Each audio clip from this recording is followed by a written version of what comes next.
નમસ્કાર ખેડૂત મિત્રો, ખેડૂત પાઠશાળામાંથી હું જિગ્નેશ રડિયા તમારું હાર્દિક સ્વાગત કરું છું. ખેડૂત મિત્રો, આજે આપણે ચર્ચા કરવાના છીએ જે 25-25-25 જે ખાતર આવે છે એના વિશે. આમાં ઘણા ખેડૂત મિત્રોએ આનો ઉપયોગ કર્યો પણ હશે અને બધાને જે આ ખાતરના પરિણામ છે એ ખૂબ સારા મળ્યા છે. તો આ વિડિયો મારફતે આપણે બધા ખેડૂત મિત્રોને જણાવશું કે ભાઈ આ ખાતર ના ફાયદા શું છે. કેમ કે આપણે ઘણા બધા એવા પાણી દ્રાવ્ય ખાતર છે જેમ કે 19-19-19 છે, 12-61 છે, 13-0-45 છે અને જે 00-50 છે એવા બધા ખાતરનો ઉપયોગ કરતા જોઈએ છે. તો આ એક જે છે 25-25-25 એ પાણી દ્રાવ્ય ખાતર છે. તો આપણે ખેડૂત મિત્રો આ વિડિયોમાં વાત કરીશું કે ભાઈ આમાં કયા કયા પોષક તત્વો આવેલા છે, આ ખાતરના ફાયદા અને આ ખાતર આપણે ક્યારે છંટકાવ કરવો જોઈએ અને આનો જે ડોઝ છે એ આપણે કેટલો રાખવો જોઈએ અને છેલ્લે એ પણ વાત કરીશું કે ભાઈ આ જે ખાતર છે એની જે કિંમત છે એ કેટલા રૂપિયા છે. તો ખેડૂત મિત્રો, સૌપ્રથમ આપણે વાત કરીએ કે ભાઈ આ ખાતરમાં કયા કયા પોષક તત્વો અને સૂક્ષ્મ પોષક તત્વો આવેલા છે. કેમ કે ખેડૂત મિત્રો, આના આ જે 25-25-25 ખાતર છે એના પરિણામ ઉત્પાદનમાં આપણને ખૂબ સારા જોવા મળે છે. તો ખેડૂત મિત્રો, આના પોષક તત્વો અને સૂક્ષ્મ પોષક તત્વોની વાત કરીએ તો આમાં ત્રણ તો છે જ કે ભાઈ નાઇટ્રોજન, ફોસ્ફરસ અને જે પોટાશ છે એ ત્રણેય 25-25% માં આપણને જોવા મળે છે. પણ એની સાથે સાથે જે મેગ્નેશિયમ છે, જે આપણે ગૌણ જે પોષક તત્વો છે એમાં મેગ્નેશિયમ છે અને સૂક્ષ્મ પોષક તત્વોમાં લોહ તત્વ છે, કોપર છે, પછી મોલિબ્ડેનમ છે અને એવા ઘણા બધા જે સૂક્ષ્મ પોષક તત્વો છે, બોરોન છે, એ બધું આપણને આ ખાતરમાં મળી જતું હોય છે. કે એટલા માટે કે જે છોડ છે, કોઈ પણ પાક છે એને જેટલા ખોરાકની જરૂર પડે છે એ આપણે આ એક ખાતરનો છંટકાવ કરીએ એમાંથી બધું જ એને મળી જતું હોય છે. અને આ જ કારણ છે કે ભાઈ આ ખાતરના આપણને ખૂબ સારા પરિણામ મળે છે. હવે ખેડૂત મિત્રો, આ તો થઈ કે ભાઈ પોષક તત્વો અને સૂક્ષ્મ પોષક તત્વો અંદર ક્યાં ક્યાં આવેલા છે.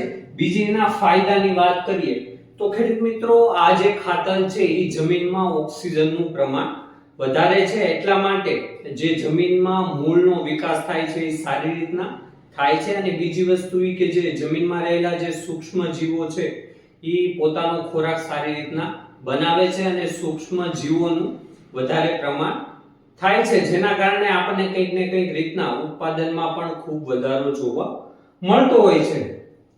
બીજી વસ્તુ એ કે ભાઈ જે વૃદ્ધિ વિકાસની સાથે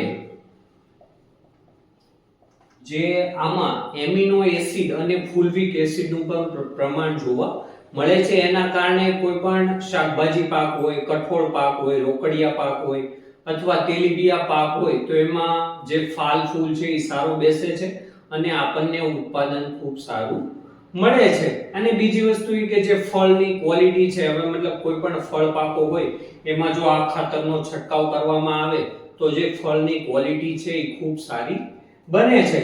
અને બીજી હમણાં આપણે પહેલા વાત કરી કે ભાઈ આ ખાતરમાં મેગ્નેશિયમ પણ આવેલું છે અને મેગ્નેશિયમનું જો પ્રમાણ ખાતરમાં હોય તો છોડ હોય સારી રીતના ખોરાક એટલે કે ક્લોરોફિલ બનાવે છે.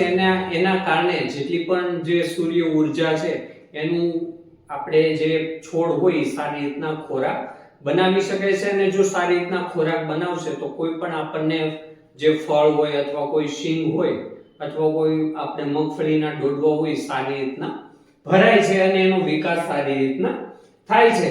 હવે ઘણા બધા એવા જે ખાતરો છે ખેડૂત મિત્રો, આપણે વાત કરીએ કે જે આપણે પાયામાં જે પોટાશ નાખીએ, જે 00-60 ખાતર છે એમાં આપણને પોટાશ 60% તો મળે જ છે, પણ એમાં જે ક્લોરીન હોય એનું પ્રમાણ પણ 40-45% આપણને જોવા મળતું હોય છે, જે કંઈક ને કંઈક રીતના આપણી જમીનને નુકસાન કરતું હોય છે. તો આ થઈ ક્લોરીનની વાત. બીજા છે સોડિયમ છે.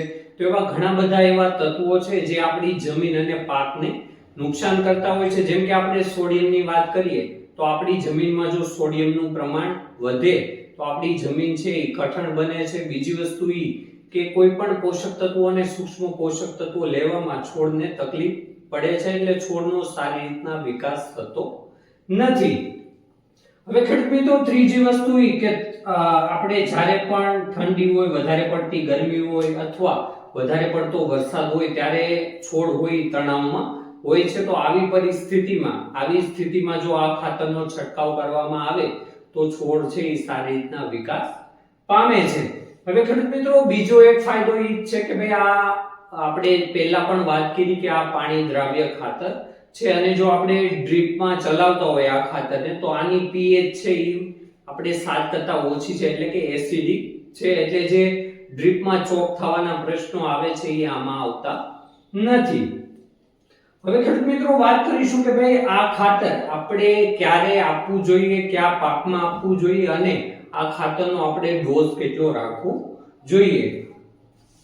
તો ખેડૂત મિત્રો આપણે પાકની વાત કરીએ તો કોઈ પણ શાકભાજી પાક હોય, કઠોળ પાક હોય, કપાસ હોય, મગફળી હોય, શેરડી હોય, કોઈ પણ પાક હોય અથવા કોઈ પણ ફળ પાક હોય, ફૂલ પાક હોય તો બધામાં આ ખાતરનો આપણે છંટકાવ કરી શકીએ છીએ. જ્યારે આપણો પાક 20 થી 30 દિવસનો થાય ત્યારે આપણે આ ખાતરનો છંટકાવ કરી શકીએ છીએ અને આપણે ડ્રીપમાં આપી શકીએ છીએ. અને બીજી વસ્તુ એ કે ભાઈ આના ડોઝની વાત કરીએ તો આનો તમે 30 થી 50 મિલી પ્રતિ પંપ મુજબ છંટકાવ કરી શકો છો.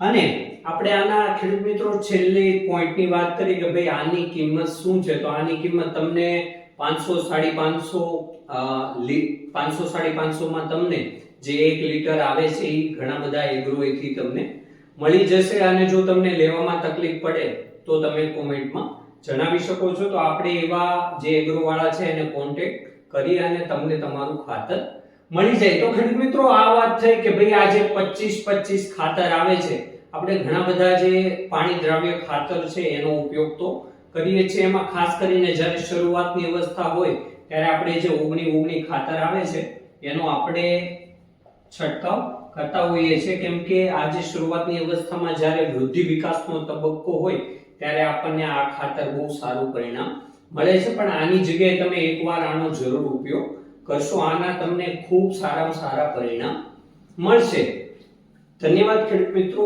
જો વિડીયોમાં માહિતી પસંદ આવી હોય તો વિડીયોને લાઈક કરો, શેર કરો અને આવી જ ખેતીને લગતી માહિતી માટે આપણી ચેનલને સબસ્ક્રાઇબ કરો. ફરી મળીશું એક નવા વિડીયો સાથે. જય જવાન, જય કિસાન.